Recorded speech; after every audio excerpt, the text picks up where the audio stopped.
अस्सलाम वालेकुम। मैं हाँ रावल राठ ते तुसी वेख रहे हो वेले दी गल। अज दी इस वेले दी गल विच असीं गल करांगे जिहड़ा कि साबिक वज़ीर आज़म यूसुफ रज़ा गिलानी दे साहबजादे दे खिलाफ ताला चोरी ते संगल चोरी दा मुकदमा बनाया गया। इस तरह दे सियासी मुकदमे पाकिस्तान दी हिस्ट्री च जनरल अयूब दे दौर तो शुरू हुए। जनरल अयूब साहब ने 1968 ਦੇ ਵਿੱਚ ਜ਼ੁਲਫਕਾਰ ਅਲੀ ਭੁੱਟੋ ਦੇ ਖਿਲਾਫ ਮੁਕੱਦਮਾ ਬਣਾਇਆ ਜਦੋਂ ਉਹਨਾਂ ਨੇ ਜਨਰਲ ਅਯੂਬ ਦੇ ਖਿਲਾਫ ਤਹਿਰੀਕ ਸ਼ੁਰੂ ਕੀਤੀ। ਭੁੱਟੋ ਸਾਹਿਬ ਦੇ ਖਿਲਾਫ ਜਿਹੜਾ ਮੁਕੱਦਮਾ ਕਾਇਮ ਕੀਤਾ ਗਿਆ ਉਹ ਟਰੈਕਟਰ ਦੇ ਨਾਜਾਇਜ਼ ਇਸਤੇਮਾਲ ਦਾ ਮੁਕੱਦਮਾ ਸੀ। ਇਸ ਹਵਾਲੇ ਨਾਲ ਤਾਰੀਖਦਾਨ ਸਟੈਂਡਲੇ ਦੀ ਇੱਕ ਤਹਿਰੀਰ ਵੀ ਮਿਲਦੀ ਹੈ ਜਿਹਦੇ 'ਚ ਉਹਨਾਂ ਅਯੂਬ ਸਾਹਿਬ ਨੂੰ ਕਿਹਾ कि यह मुकदमा अदालत तुसी साबित नहीं कर सकोगे। तो होया भी इंज कि वह मुकदमा 2 पेशियां तो बाद खारिज हो गया। मुकदमा सी कि जुल्फकार अली भुट्टो साहब ने सरकारी ट्रैक्टर अपनी जमीन वाहन वास्ते इस्तेमाल किए। मजे की गल यह है कि जदों जुल्फकार अली भुट्टो साहब पाकिस्तान के हुक्मरान बने तो उन्होंने भी चौधरी शुजात दे वालिद ज़हूरुल्लाह दे खिलाफ इंज दा ही मुकदमा कायम किया जिहड़ा बड़ा मशहूर होया मझ चोरी का मुकदमा। इस मझ चोरी के मुकदमे नूं इन्नी मशहूरी मिली कि उस तो बाद किसी भी सियासतदान के खिलाफ जो कोई भी मुकदमा कायम किया जाता तो उहदा हवाला दिता जाता कि यह मझ चोरी का मुकदमा है। मजे की गल है कि वह मझ चोरी का मुकदमा बाद सरकार ने आप ही खत्म कर दिता। उस तो बाद गुलाम मुस्तफा खर के खिलाफ पानी चोरी का मुकदमा ज्यादा दौर कायम किया गया और इसी तरीके नाल बेनज़ीर हुकूमत भी साबिक सदर फारूक लगारी ते उन्हां दे बेटे अवैस लगारी के खिलाफ भी पानी चोरी का मुकदमा बनया जो बाद साबित ना होने करके खारिज हो गए। एक होर मुकदमा भी शेख रशीद के खिलाफ कायम किया गया जिहड़ा उन्होंने फजा दे विच कलाशनकोफ लहराई सी। उस जमाने दे विच शेख रशीद साहब इंतहाई गलीज जबान इस्तेमाल करते सन जलसियां च अपनी तकरीरां च। अजकल भी कोई घट तो नहीं ने पर लेकिन उस वेले कोई ज़्यादा ही मतलब है कि नंगे अल्फाज उन्हां वल्लों वरते जाते सन। उस बेनज़ीर दौर दे विच ही उन्हां दे खिलाफ कलाशनकोफ का मुकदमा कायम होया जिहड़ा कि बाद विच अदालत चलिया और साबित भी होया। ਉਹਦੇ 'ਚ ਉਹਨਾਂ ਨੂੰ 7 ਸਾਲ कैद ਤੇ 2 ਲੱਖ जुर्माने की सज़ा हुई। बाद भावें शेख रशीद साहब एक इंटरव्यू च दसते सुने गए ने कि जिहड़ा मुकदमा सी कि वह कलाशनकोफ जिहड़ी है वह जाली सी। हालांकि फतेह जंग के करीब जिहड़ा इन्हां दा फार्म हाउस है उस फार्म हाउस दे विच इंज दियां कलाशनकोफां 1 2 4 नहीं सैकड़े के हिसाब नाल होंदियां सन ते कश्मीरी मुजाहिदीन उसी फार्म हाउस दे विच एक टनल बनी हुई है जिहदे अंदर ठहराया जाता सी और उन्होंने उस फार्म हाउस दे विच तरबियत दी जाती सी जिथे कलाशनकोफां की कोई घाट नहीं सी। पर मुशर्रफ दौर दे विच इसी तरह का एक मज़ाहिया मुकदमा जिहड़ा है वह नवाज शरीफ के खिलाफ कायम किया गया।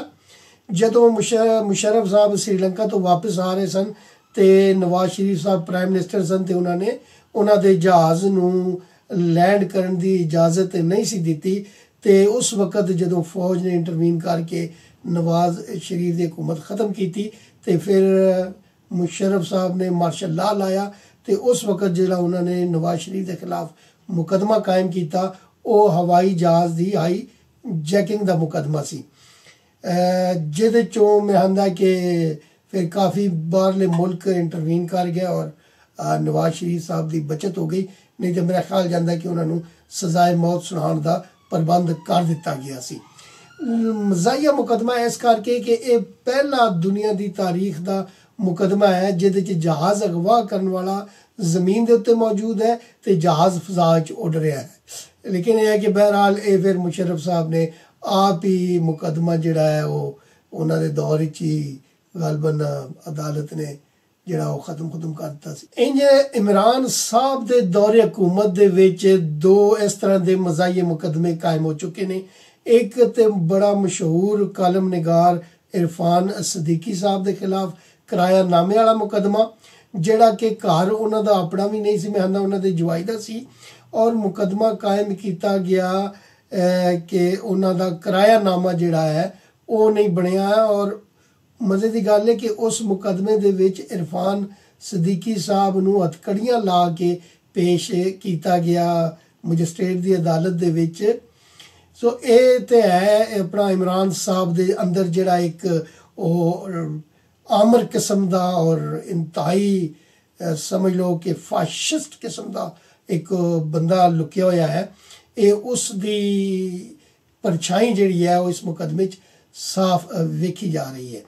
ਪਰ ਹੁਣ ਦੂਸਰਾ ਮੁਕੱਦਮਾ ਜਿਹੜਾ ਸਾਬਕ ਵਜ਼ੀਰ ਆਜ਼ਮ ਯੂਸਫ ਰਜ਼ਾ ਗਿਲਾਨੀ ਦੇ ਸਾਹਿਬਜ਼ਾਦੇ ਦੇ ਖਿਲਾਫ ਕਾਇਮ ਕੀਤਾ ਗਿਆ ਹੈ, ਜਿਹੜਾ ਆਉਣ ਵਾਲਾ ਜਲਸਾ 30 ਨਵੰਬਰ ਨੂੰ ਮੁਲਤਾਨ ਵਿੱਚ PDM ਦਾ ਹੋ ਰਿਹਾ, ਉਸ ਦੇ ਹਵਾਲੇ ਨਾਲ ਜਿਹੜੀਆਂ ਉਹ ਤਿਆਰੀਆਂ ਕਰ ਰਹੇ ਨੇ, ਕਿਉਂਕਿ ਉੱਥੇ ਪੀਪਲਸ ਪਾਰਟੀ ਤੇ ਮਸਲਾ ਨੂਨ ਲੀਗ ਜਿਹੜੇ ਨੇ ਉਹ ਦੋਵੇਂ ਹੀ ਮੇਜ਼ਬਾਨ ਨੇ। PDM ਦੀ ਇਸ ਤਹਿਰੀਕ ਤੋਂ ਇਮਰਾਨ ਸਾਹਿਬ ਇਤਨੇ ਜ਼ਿਆਦਾ ਖੌਫਜ਼ਦਾ ਨੇ ਕਿ ਉਹਨਾਂ ਦੀਆਂ ਟੰਗਾਂ ਕੰਬ ਰਹੀਆਂ ਨੇ ਕਿ ਜਿਸ ਦਿਨ ਤੋਂ ਨੈਬ ਨੇ ਉਹਨਾਂ ਦੇ ਆਰਡਰ ਜਿਹੜੇ ਨੇ ਉਹ ਫਾਲੋ ਕਰਨੇ ਛੱਡ ਦਿੱਤੇ ਨੇ, ਉਸ ਤੋਂ ਬਾਅਦ ਉਹਨਾਂ ਸਰਕਾਰੀ ਇਦਾਰਿਆਂ ਰਾਹੀਂ ਜਿਹੜੇ ਮੁਕੱਦਮੇ ਨੇ ਉਹ ਕਾਇਮ ਕਰਨੇ ਸ਼ੁਰੂ ਕਰ ਦਿੱਤੇ ਨੇ। ਹੁਣ ਕਰਪਸ਼ਨ ਦੇ ਮੁਕੱਦਮੇ ਤੇ ਮੈਨੂੰ ਲੱਗਦਾ ਹੈ ਮੁੱਕ ਗਏ ਨੇ, ਇਸ ਕਰਕੇ ਉਹਨਾਂ ਨੇ ਸਾਬਕ ਵਜ਼ੀਰ ਆਜ਼ਮ ਯੂਸਫ ਰਜ਼ਾ ਗਿਲਾਨੀ ਦੇ ਬੇਟੇ ਦੇ ਖਿਲਾਫ ਜਿਹੜਾ ਚੋਰੀ ਦਾ ਮੁਕੱਦਮਾ ਕਾਇਮ ਕੀਤਾ ਹੈ। ਮਜ਼ੇ ਦੀ ਗੱਲ ਹੈ ਕਿ ਉਹ ਇੱਕ ਤਾਲਾ ਚੋਰੀ ਤੇ ਸੰਗਲ ਚੋਰੀ ਦਾ ਮੁਕੱਦਮਾ ਕਾਇਮ ਕੀਤਾ ਗਿਆ ਔਰ ਉਸ ਮੁਕੱਦਮੇ ਦੇ ਵਿੱਚ ਉਹਨਾਂ ਨੂੰ ਫੜ ਕੇ ਪੁਲਿਸ ਲੌਕਅਪ ਵਿੱਚ ਵੀ ਬੰਦ ਕੀਤਾ ਗਿਆ। ਸੋ ਇਸ ਤਰ੍ਹਾਂ ਦੇ ਮਜ਼ਾਹੀਆ ਮੁਕੱਦਮੇ ਜਿਹੜੇ ਨੇ ਉਹ ਪਾਕਿਸਤਾਨ ਦੀ ਤਾਰੀਖ ਦਾ ਹਿੱਸਾ ਨੇ। ਲੇਕਿਨ ਇਮਰਾਨ ਖਾਨ ਵੱਲੋਂ ਇਸ ਤਰ੍ਹਾਂ ਦੇ ਮੁਕੱਦਮੇ ਕਾਇਮ ਕਰਨ ਦਾ ਮਤਲਬ ਇਹ ਹੈ ਕਿ ਉਹਨਾਂ PDM ਦੀ ਤਹਿਰੀਕ ਤੋਂ ਜਿਹੜੀ ਘਬਰਾਹਟ ਹੈ ਉਹ ਉਹਨਾਂ ਤੇ ਤਾਰੀ ਹੈ। ਉਹ ਪਹਿਲੇ ਕਹਿੰਦੇ ਹੁੰਦੇ ਸਨ ਲੋਕਾਂ ਨੂੰ ਕਿ ਘਬਰਾਣਾ ਨਹੀਂ ਹੈ, ਪਰ ਹੁਣ ਆਪ ਘਬਰਾ ਰਹੇ ਨੇ ਔਰ ਉਹ ਇਸ ਤਰ੍ਹਾਂ ਦੇ ਮੁਕੱਦਮਿਆਂ ਦੇ ਉੱਤੇ ਆ ਗਏ ਨੇ। ਲੇਕਿਨ ਲੱਗਦਾ ਨਹੀਂ ਕਿ ਕਰੋਨਾ ਡਰਾਵਾ, ਕਰੋਨਾ ਐਕਟ ਤੇ ਇਸ ਤਰ੍ਹਾਂ ਦੇ ਮੁਕੱਦਮੇ ਜਿਹੜੇ ਨੇ ਉਹ ਇਹਨਾਂ ਜਲਸਿਆਂ ਨੂੰ ਰੋਕ ਸਕਣਗੇ। ਵੇਖੋ ਹੁਣ ਇਸ ਤੋਂ ਬਾਅਦ ਅਗਲਾ ਮੁਕੱਦਮਾ ਕਿਸ ਖੁਸ਼ ਨਸੀਬ ਦੇ ਖਿਲਾਫ ਕਾਇਮ ਹੁੰਦਾ ਹੈ, ਕਿਉਂਕਿ ਉਹਨਾਂ ਨੇ ਪੂਰਾ ਤੈਯਾ ਕਰ ਲਿਆ ਹੈ ਕਿ ਮੁਸਲਿਮ ਲੀਗ ਨੂਨ ਦੇ ਜਿਤਨੇ ਵੀ ਸੈਕੰਡ ਟੀਅਰ ਲੀਡਰਸ਼ਿਪ ਹੈ ਜਿਨ੍ਹਾਂ ਦੇ ਖਿਲਾਫ ਕਰਪਸ਼ਨ ਦੇ ਮੁਕੱਦਮੇ ਨਹੀਂ ਬਣ ਰਹੇ, ਜ਼ਬਰਦਸਤੀ ਉਹ ਮੁਕੱਦਮੇ ਬਣਾਉਣ ਦੇ ਮਾਰੇ ਨੇ ਪਰ ਜ਼ਬਰਦਸਤੀ ਵੀ ਮੁਕੱਦਮੇ ਨਹੀਂ ਬਣ ਰਹੇ, ਤੇ ਉਹਨਾਂ ਹੁਣ ਤਾਲਾ ਚੋਰੀ ਤੇ ਫਿਰ ਜਨਾਬ ਮੱਝ ਚੋਰੀ, ਸਾਈਕਲ ਚੋਰੀ, TV ਚੋਰੀ ਤੇ ਹੁਣ ਇਸ ਤਰ੍ਹਾਂ ਦੇ ਮੁਕੱਦਮੇ ਆਉਣ ਵਾਲੇ ਵਕਤ ਵਿੱਚ ਤੁਹਾਨੂੰ ਜ਼ਿਆਦਾ ਨਜ਼ਰ ਆਉਣਗੇ, ਜਿਸ ਤੋਂ ਲੱਗਦਾ ਹੈ ਕਿ ਇਮਰਾਨ ਸਾਹਿਬ ਦੀਆਂ ਟੰਗਾਂ ਜਿਹੜੀਆਂ ਨੇ ਕੰਬ ਰਹੀਆਂ ਨੇ ਔਰ ਉਹਨਾਂ ਦਾ ਗੁੱਸਾ ਜਨੂਨ ਦੇ ਉੱਤੇ ਪਹੁੰਚਿਆ ਹੈ। ਵੇਖੋ ਉਹਨਾਂ ਨੂੰ ਇਹ ਗੁੱਸਾ ਤੇ ਇਹ ਮੁਕੱਦਮੇ ਉਹਨਾਂ ਨੂੰ ਘਰ ਲੈ ਜਾਂਦੇ ਨੇ ਜਾਂ ਕਿ ਅਪੋਜੀਸ਼ਨ ਨੂੰ ਅੰਦਰ ਕਰਨ ਵਿੱਚ ਉਹ ਕਾਮਯਾਬ ਹੁੰਦੇ ਨੇ। ਲੇਕਿਨ ਤਾਰੀਖ ਦੱਸਦੀ ਹੈ ਕਿ ਜਦੋਂ ਹੁਕਮਰਾਨ ਇਸ ਤਰ੍ਹਾਂ ਦੇ ਮੁਕੱਦਮਿਆਂ ਦੇ ਉੱਤੇ ਆ ਜਾਣ ਤੇ ਫਿਰ ਉਹਨਾਂ ਦੇ ਦਿਨ ਗਿਣੇ ਜਾ ਚੁੱਕੇ ਹੁੰਦੇ ਨੇ। ਤੇ ਇੰਜ ਲੱਗਦਾ ਹੈ ਕਿ ਇਮਰਾਨ ਸਾਹਿਬ ਦੇ ਵੀ ਦਿਨ ਜਿਹੜੇ ਨੇ ਉਹ ਗਿਣੇ ਜਾ ਚੁੱਕੇ ਨੇ। ਇਸ ਬੈਠਕ ਵਿੱਚ ਮੇਰੇ ਵੱਲੋਂ ਇੰਨਾ ਕੁਝ ਹੀ, ਜਿਉਂਦੇ ਰਹੇ ਤੇ ਫਿਰ ਮਿਲਾਂਗੇ। ਰੱਬ ਰੱਖ।